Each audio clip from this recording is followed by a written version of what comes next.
It's time to play Eventing Manager. Compete against your friends for your country and win prizes using the fantasy football-styled Eventing Manager game.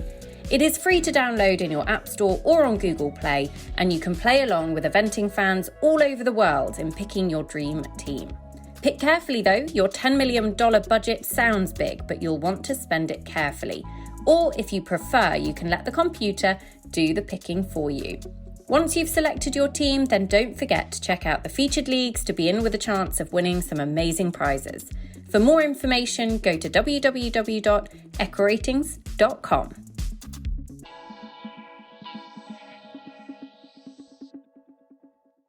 Welcome to the Echo Ratings Eventing Podcast.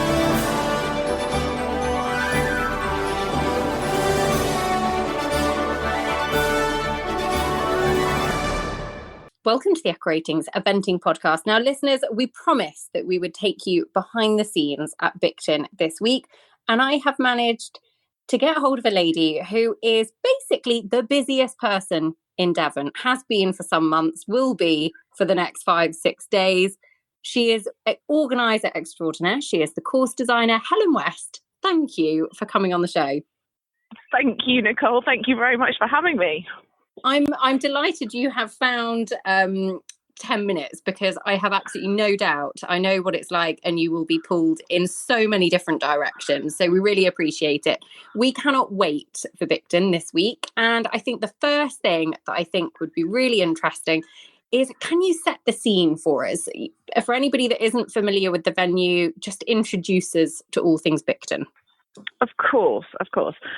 So for those that haven't been to Bicton before, you are in for a treat. I would describe Bicton as a modern equestrian competition venue set in the most glorious Grade 1 listed parkland. So it's quite unique. It ticks quite a few boxes in terms of, the facilities and the infrastructure that are there, because obviously it is solely an equestrian venue. But combine that with, the setting that it's in, the glorious rolling Devon hills and the Grade 1 listed park, you get that real wow feeling. Competitors always sort of say to me, when they drive through the estate gates and up the main drive, they just get that wow factor. And it really delivers that. You have that sort of major competition feel when you drive in. So for me, that's probably what makes it quite unique as a venue. It's owned by Clinton Devon Estates. That's who I work for and have managed Bicton for them for the last 8 years. And it's grown hugely in that time. We've gone from hosting, I think it was one BE competition when I sort of took over in 2013, and a handful of sort of show jumping shows, to now, obviously this is our first 4-star. We've hosted quite a few FEI international eventing competitions, but this is our first one at this level, as well as multi show jumping shows, Horse of the Year show qualifiers. We were due to host our first international show jumping show last year, which then got put on hold due to COVID. But we also host the British Dressage Regional Championships. So, we're at championship level in all 3 disciplines. So we're very much set up to deliver this sort of competition. And it was a real, obviously when Bramham didn't happen because of COVID, we felt hugely sorry for the whole of the Bramham team, because it's just so disappointing. I know how much goes into putting these events on. But we were delighted that we were successful with the tender in applying to host the replacement fixture. And this is a real opportunity for us to showcase what we've got, what we can offer, the facilities we've got, and all the good bits that we can put on offer. So we're very, very excited as well, and we're very excited to welcome people that perhaps haven't been to Bicton and aren't familiar with it. We're really excited. There's a real buzz around the whole competition this week. I have to admit, I am one of those people that has never been to Bicton, and it is combining an amazing top-class event with being in Devon, which, as regular listeners of the show will know, I am slightly obsessed with Devon. So I am extra excited. Nicole, you're going to be in 7th heaven. I literally cannot wait. I can't wait. So just let me ask you about, because obviously massively, massively disappointing for Bramham that they weren't able to have their event, and therefore you guys stepped in as part of it went out to tender, and Bicton was successful. Can I just ask you about sort of the logistics of putting on a 4-star, because you've got the 4-star long format for the seniors and for the under 25s, and a 4-star short format. It's the first time you guys have run at 4-star level. So one, what does it mean logistically putting it on at short notice? And two, what does it mean for kind of, I guess, the step up to that level? What's been the challenge? Sure. So I guess, to be honest, logistically, it's probably less of a challenge for us because we are, we're so used to running big competitions. We've got the setup there, we've got the infrastructure. We've got the surfaces, we've got the permanent stabling, the toilet and shower block. So in terms of that, for us, that's a massive help. We're already sort of one step ahead because that infrastructure is all there. So really, the major sort of difference, I guess, was stepping up to 4-star cross-country wise. So my first challenge was getting the distance for the 4-star long. So the minimum distance for 4-star long is 5,700 meters, which is a significant step up. It's quite a bit further than, obviously 2 and 3-star.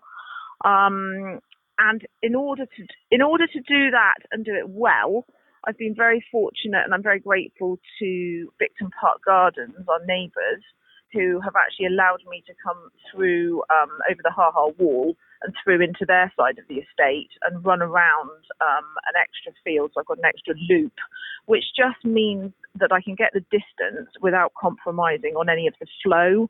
I could have got the distance just on our side of the fence, so to speak, but it would have just been a bit more twisty-turny.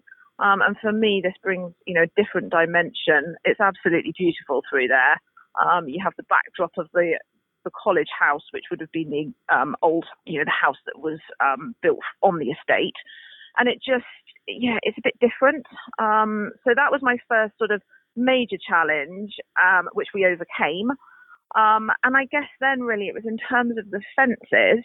Obviously, I didn't have an unlimited budget to be able to go and start, building massive advanced fences. So I think that's where actually, we've been quite savvy, we've been quite clever. We've been able to adapt some of our big 3-star fences, which have now sort of had an extension put on them. So I've got, several fences with 180 top spread, which look like they're purpose built.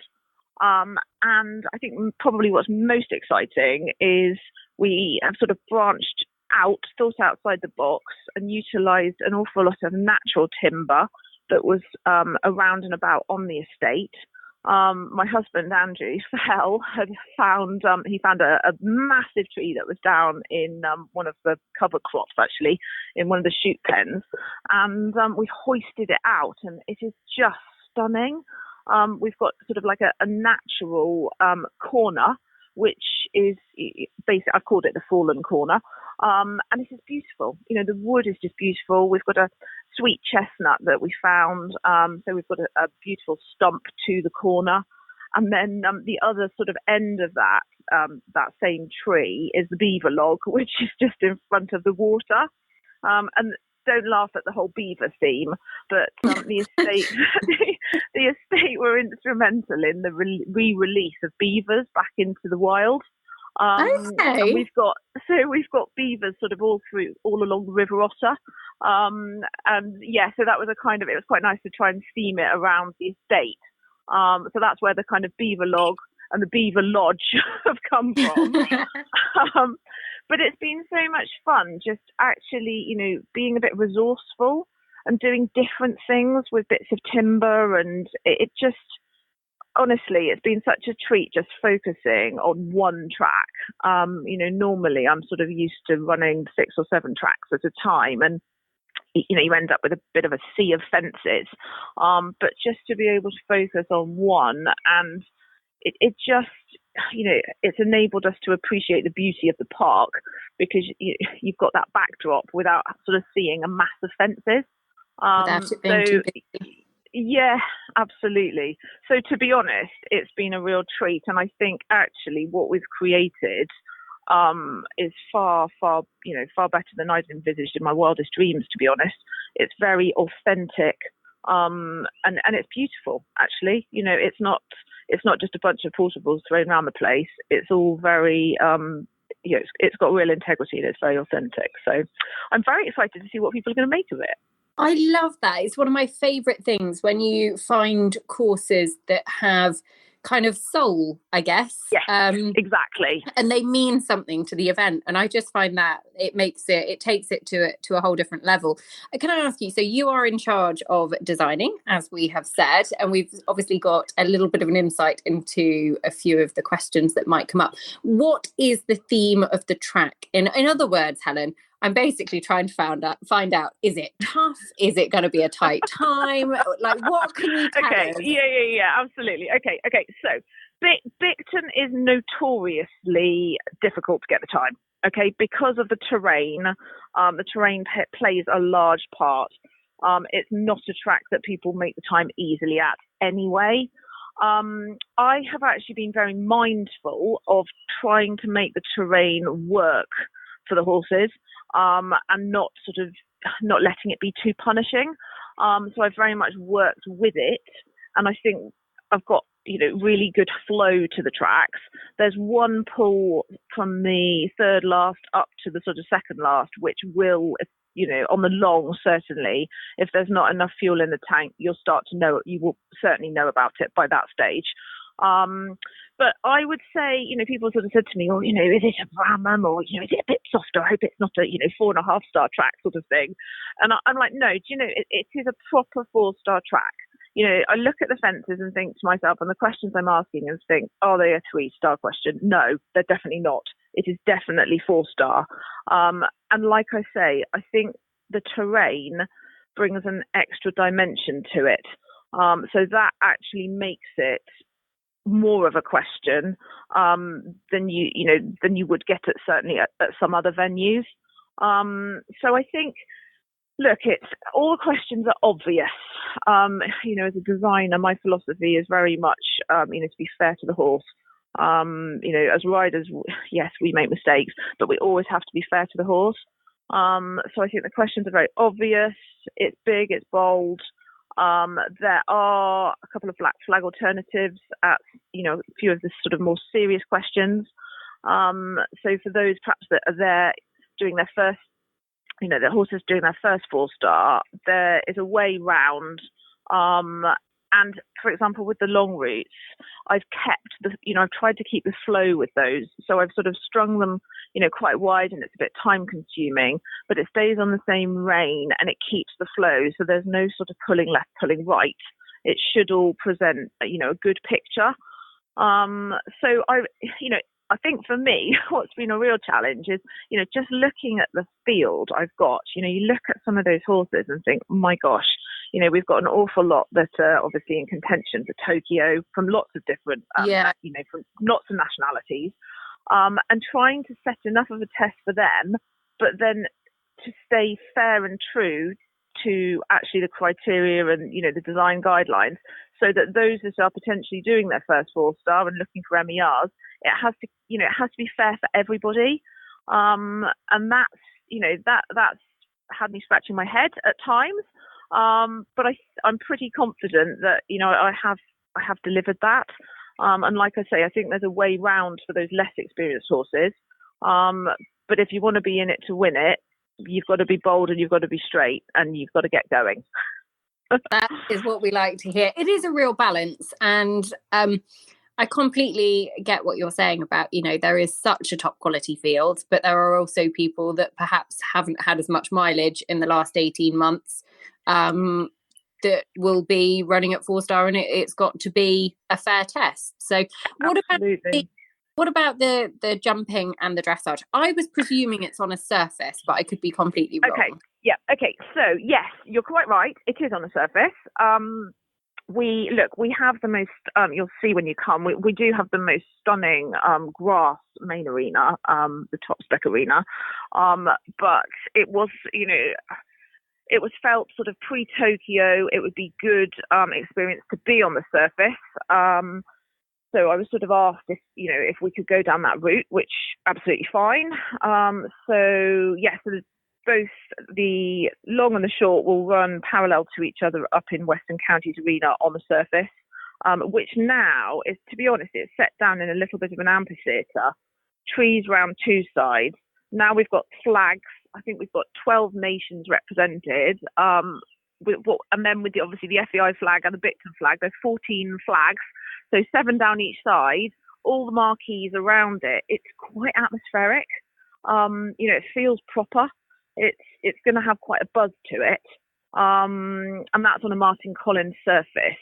So, so look, I'm really confident that the riders will love that. We host quite a bit of dressage on there, and everybody's very, they're always very complimentary about the surface. So they will get to warm up in the NAF Arena, which is also a surface, 90 by 50. Then they'll move up to the sort of last 10 minute sort of warm up, which is also in the Bond Arena, which is on a surface. And then they get filtered through into their competition arena, which is also where they will show jump. And I'm quite excited about the show jumping. Jamie Perryman, our course designer, builds for us at quite a few of the sort of top end show jumping shows. And the set of, we're spoiled. We've got quite a few sets of show jumps, and they're modern show jumps. They're quite funky. Some of the designs. It's not a sort of generic set of show jumps that you would see at every event. They're a little bit different. They're modern, and I think that'll bring a slightly different feel as well. So I'm quite excited about that phase. Oh, cool. I'm looking forward to it. I absolutely can't wait. It is going to be a real treat. So we are looking forward to a fantastic week at Bicton. Before I let you go, I would just ask you, because obviously a new chapter is incoming for you. You will be appointed, or you've been appointed, but you will take up role as the new British Eventing CEO at the beginning of August. So that is very exciting. What are you most looking forward to? Bit of a change, I know, for you. You've been at Bicton for 8 years, but very exciting time. Yeah, absolutely. So, okay, I tell you, I'm really looking forward to getting out there and as much as I love Devon and I love Bicton, actually getting outside that bubble slightly. I have been very consumed by it for the certainly for the last few years. And I am very much looking forward to getting out on events and getting to all the different events, seeing people, networking, talking, and just, and trying to help and trying, an awful lot of, what I've learned over the last certainly 8 years in my organiser role, I want to be able to try and unite all the stakeholder groups. I can wear my rider's hat, I can wear my organiser's hat, I can even wear my owner's hat. And I just want to be able to, there's so many people, we're so passionate about this sport. And I have lots of big wishes, but one of my greatest wishes is that I'm able to unite people for the good of the sport. And, working together will achieve so much more. So that's one of my major objectives. To get the sport back up there and make it great. Yeah, I think working together will achieve so much more is a really, really key point, and something that everybody can remember, actually. Helen, thank you so much. Good luck this week. I hope you get to enjoy it. And I can tell how excited you are and how excited the entire team at Bicton are. So we can't wait. We hope it's a success. And thanks so much for coming on. Thank you so much. No, not at all. Not at all. Thank you. Our pleasure. Listeners, we hope you've enjoyed this little insight. Don't forget to stay tuned with the Eventing's Eventing podcast all week. We have got loads of behind the scenes for you from Bicton. We have interviews with young riders Alex Kennedy and Felicity Collins. They will be coming for you very shortly. The preview show, of course, plus much, much more. So do stay tuned. Helen, thank you. Listeners, we'll be back very soon with more on the Eventing's Eventing podcast.